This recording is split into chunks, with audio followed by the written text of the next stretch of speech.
বাংলাদেশেই কোরআনের রাজ কায়েম হবে ইনশাআল্লাহ।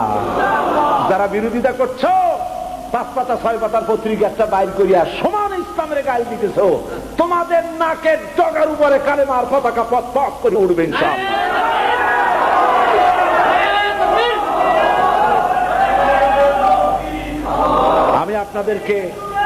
আমি আপনাদেরকে বলবো, বাংলাদেশকে ভালোবাসুন, বাংলাদেশকে ভালোবাসুন, বাংলাদেশকে ভালোবাসুন, এবং এই দেশে যতদিন থাকবেন আল্লাহ আপনাদেরকে রাখুন, ইমানের সাথে রাখুন। বলি আমিন।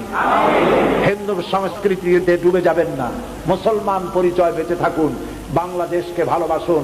জীবন এবং মওতের ফয়সালা আল্লাহর হাতে, কারো কোনো ব্যক্তির হাতে মৃত্যুর ফয়সালা নাই।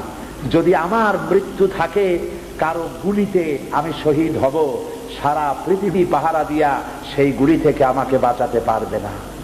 আর যদি আমার জন্য কোনো গুলি আল্লাহর পক্ষ থেকে বরাদ্দ না থাকে, সারা পৃথিবী বৃষ্টির মতো আমার প্রতি আমাকে লক্ষ্য করে গুলি ছুড়লে আমার একটা পশমও হেলাতে পারবে না। এটা আমার ঈমান, এর নাম ঈমান। এই ঈমানের উপরে ভরসা করে ভালোবাসুন দেশকে, ভালোবাসুন ঈমানকে, ভালোবাসুন ইসলামকে, আর কথা বলতে শিখুন।